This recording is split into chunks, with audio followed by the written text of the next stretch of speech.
Vatsimpana etnineny Ratovelo Jacqueline.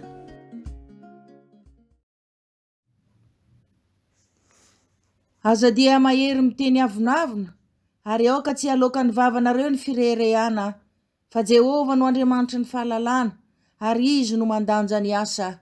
Amen. Hivavaka isika. Ry Andriamanitra rainay izay any an-danitro, Andriamanitra rainay amin'ny alalan'i Jesosy Kristy Tomponay ianao. Andriamanitra tianay ary mikatsaka ny sosiny tsara indrindra ho anay isanandro. Misaotra Jesosy fa eniky ny fifaliana tokoa zay ankehitriny raha mbola namindranao fo ka novelominao afaka hiatrika indray zao maraina vaovao izao, maraina feno ny fahazavanao sy ny fahatsaranao rehetra. Misaotranao ihany koa zay satria notafianao ery tanjaka fahasalamana, mbola ahafahanay miankohaka manoroka ny tongo masinao mba hiarahabanao hidera sy hanome voninahitra anao satria Andriamanitra mendrika an'izany rehetra izany ianao. Andriamanitra tokony lohavina eo tapon'ny lohanay isanandro koa ianao. Andriamanitra masina sy be voninahitra. Makasitraka indrindra ihany koa Jesosy satria raha nahavita niatrika izay herinandro zay ane zahay dia tsapanay tokoa fa tsy mba nandeha rery izahay fa teo foana ianao, nialolalana anay, nitaridalana anay, nanampy anay ary niaro anay tamin'ny loza sy ny atamy maro isan-karazany ka tsy nakitika anay izany rehetra izany. Ankehitriny dia mbola nomenao tombom-pahasoavana indray zay andreny afatrao, ny fampianaranao mba hanavaozanao ary hanitsinao ny lalanay. Ko mangataka amin'ny lela-paladia aminao zay Tompo, mba fenony fanahinao masina izahay, ahafahanay mifantoka tsara mandray ny teninao, mitahiry ary mampiadry izany teninao zany eo amin'ny fiainanay. Misaotra betsaka Jesosy mangataka kosa nefa izahay zay rehetra tsy avy aminao dia poteo levony dory any amin'ny farimy rehetra afy Jesosy, tsy anakery tsy anapahefana amin'izao fotoam-bavaka masina izao. Matoky izahay fa tsy verina any aminao ny teninao raha tsy efa mamoa be dehibe eo amin'ny fiainanay, koa mitenena Tompo fa vonina iainao anao zay mpanomponao. Amen. Mbola faly miarabantsika rehetra amin'ny anaran'ny Tompo ry havana, ary faly ihany koa manona ny fahasoavana mba ampiadanana avy amin'Andriamanitra ray sy Jesosy Kristy Tompontsika, ary koa ny fampiraisana avy amin'ny fanahy masina. Amen. Ny teny angalantsika fampahirezana ry havana androany dia izay hitantsika eo amin'ny Korinthiana 2:10 ka hatramin'ny 20. Ovakitsika zany amin'ny anaran'i Jesosy Kristy Tompony teny. Fa izahay tsy sainanao ny tenanay ho isan'ny sasany izay midera tena na mampitany tenanay aminy, fa tsy endry ireny, satria manohitra ny tenany amin'ny tenany sy mampitany tenany amin'ny tenany. Fa izahay tsy mba ireharehatsy amin'ny ohatra, fa araka ny ohatra ny voafaritr'Andriamanitra no anjaranay, dia ohatra miantra aminareo, fa tsy toy izay tsy miantra aminareo izahay ka mihoatra ny faritra ny anjaranay, fa tonga hatrany aminareo azy izahay amin'ny filazantsarany Kristy, tsy mireharehatsy amin'ny ohatra amin'izay nisasarany sasany izahay, fa manana fanantenana izahay, fa rehefa mitombo ny finoanareo dia alebiazina ao aminareo izahay araka ny voafaritra ho anjaranay, sady mbola androso ihany ka hitory ny filazantsara amin'ny tany any ankoatranareo, ary tsy irehareha amin'izay efa vonina rahateo ao anatin'ny voafaritra ho an'ny sasany. Fa izay mirehareha dia aoka Jehovah ny ho rerehany, fa tsy izay midera tena no ankasitrahina, fa izay derain'ny Tompo. Amen. Zany andinin-tsoratra masina izany indray ry havana no angalantsika fampahirezana androany vatsim-panahintsika.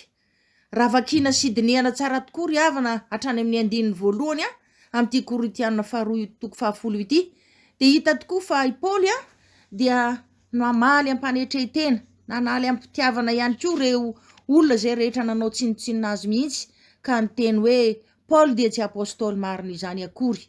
Tsy mahagaga izany satria reo olona ireo dia anisan'izay tsy nahita ny Paoly tamin'izy mbola tsy nifanena tamin'i Jesosy, ary tsy nahita azy izay zavatra rehetra nataon'ny Tompo taminy koa teo amin'ny fiainany.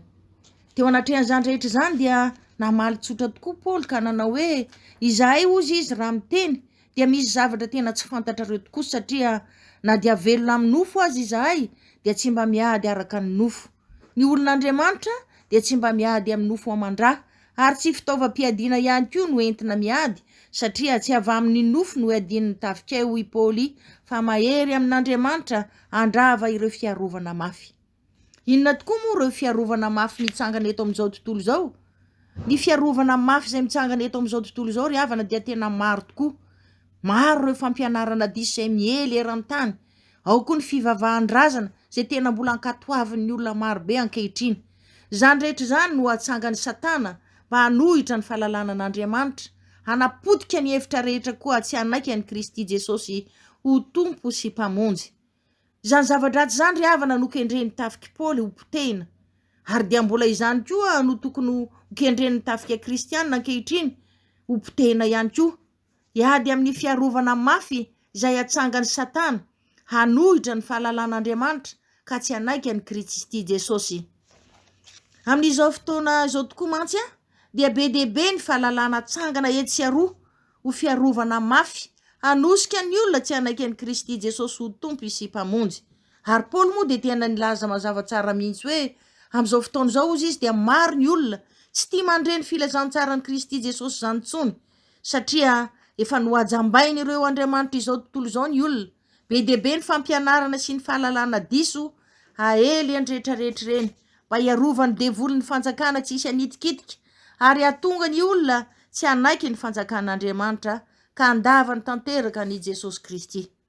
Na ely ihany koa ny fampianarana diso mba hantontona ny fohamam-panahin'ny olona fa tsy Jesosy Kristy akory no lalana makany an-danitra, mba hanafoanana ny tenin'i Kristy Jesosy ao amin'ny Jaona 14:6 manao hoe izao ny lalana sy fahamarinana ary fiainana, tsy misy olona makany amin'ny ray afa-tsy amin'ny alalako. Nolotona ihany koa ny sain'ny olona fa tsy Jesosy Kristy akory no hanim-pamonjena. Izany dia mbola entina hanohitra ny tenin'Andriamanitra ao amin'ny Jaona 4:9 manao hoe fa toy izao no notiavan'Andriamanitra izao tontolo izao, nomeny ny zanany lahy tokana mba tsy ho very izay rehetra mino azy fa hanana ny fiainana mandrakizay.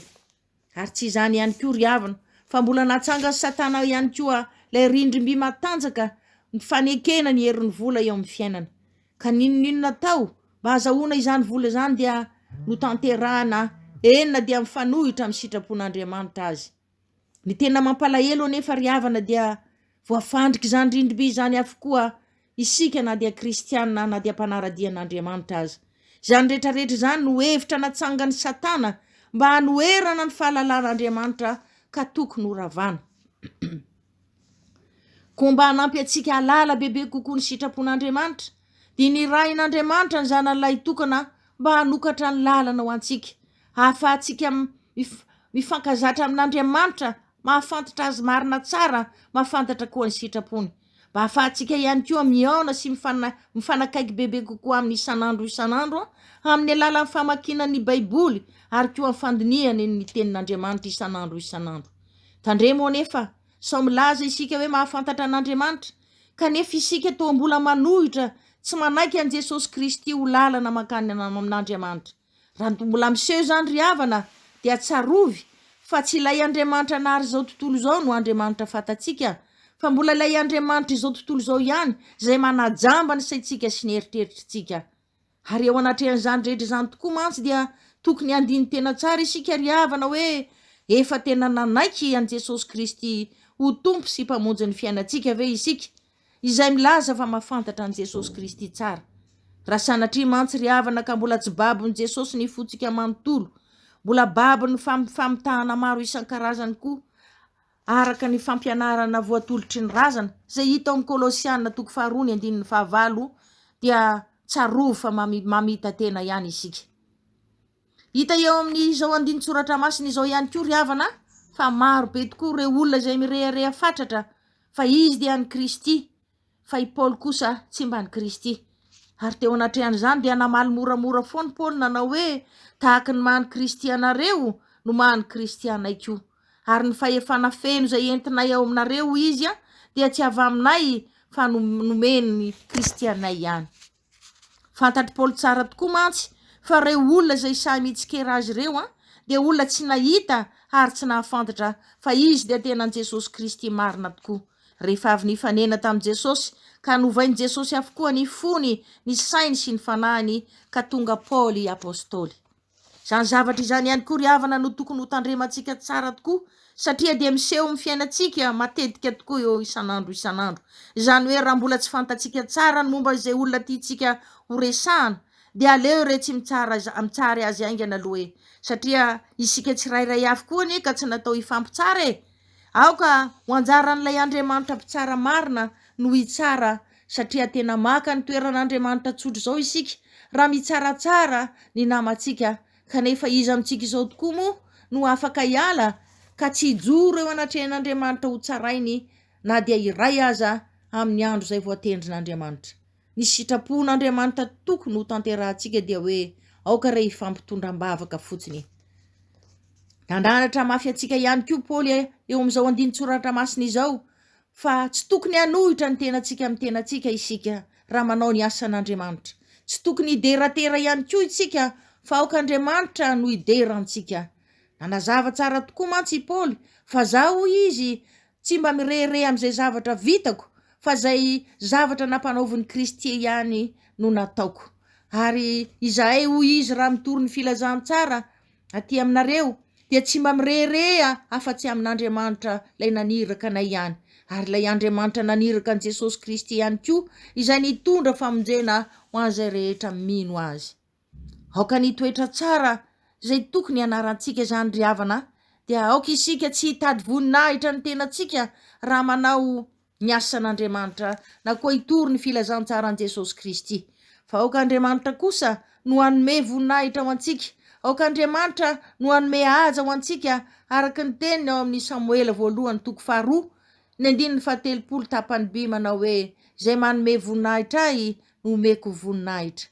Ary teo anatrehan'izany koa Paoly dia tena nanamafy ny heviny mihitsy ka niteny hoe inona moa no ananako ka tsy noraisiko avy amin'Andriamanitra ka nahoana no irehareha amin'ny tenako.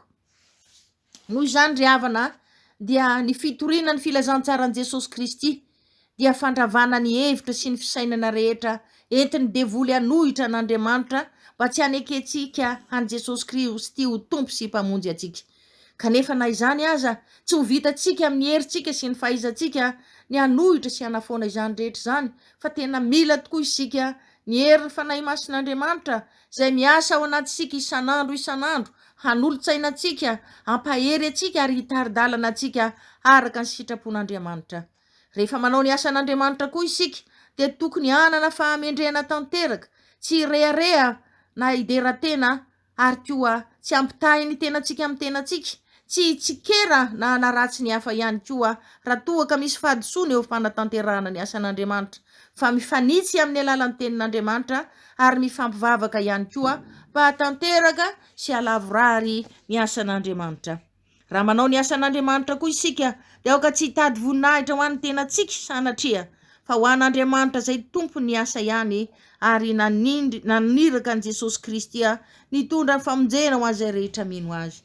Raha tanterakitsika sy antsakany sy andavana izany dia ho isan'izay dia rain'Andriamanitra tokoa isika satria babo sy nanaraka an' Jesosy Kristy. Ny voninahitra dia ho an'Andriamanitra irery ihany, fa ny fahasoavana sy ny fanandratana kosa dia ho antsika rehetra izay tia azy. Amen. Hiondrika hivavaka isika. Mankasitraka mankatelina indrindra ry Andriamanitra tomponay sy mpanjakanay, fa na dia tsy mendrika azy izahay, na dia tsy tanteraka azy izahay, na dia manota foana azy izahay dia tsy mba nety sasatra tokoa ianao, fa nananatra anay foana, nanintsy anay foana, nampafantatra anay ny sitraponao, ahatanterahanay ny asanao atsakany sy andavana. Androany dia mbola nanoro anay mpanaradianao rehetra ianao, tsy nanavaka fa izay rehetra nahazo maimaimpona avy aminao dia mba tianao koa izara maimaimpona amin'ny toerana rehetra izay hitarianao anay, na any am-piasana, na any am-pianarana, na any am-piangonana, eny an-dalana rehetra sy rehetra manodidina anay dia tokony izaranay izany fahatsaranao izany. Ko raha natanteraka izany asanao izany zay tompo, izay asan'ny lanitra sa mahatahotra loatra, dia tianao tokoa izahay hanana fahamendrena tanteraka, tsy reharena hideratena, tsy hampitahy ny tenanay amin'ny tenanay, tsy hitady voninahitra ho an'ny tenanay koa, fa voninahitra ho anao rery ihany, satria ianao ny tompon'ny asa ary ianao koa no naniraka an' Jesosy Kristy nitondra famonjena ho an'izay rehetra mino anao. Tianao koa izahay tsy hifampitsikera na hifanaratsy raha misy tsy mety amin'ny asa fanompoana fa kosa hifanitsy amin'ny alalan'ny teninao ary hifampitondram-bavaka hatrany hatrany mba ho lavorary ny asa zay nanendrenao anay.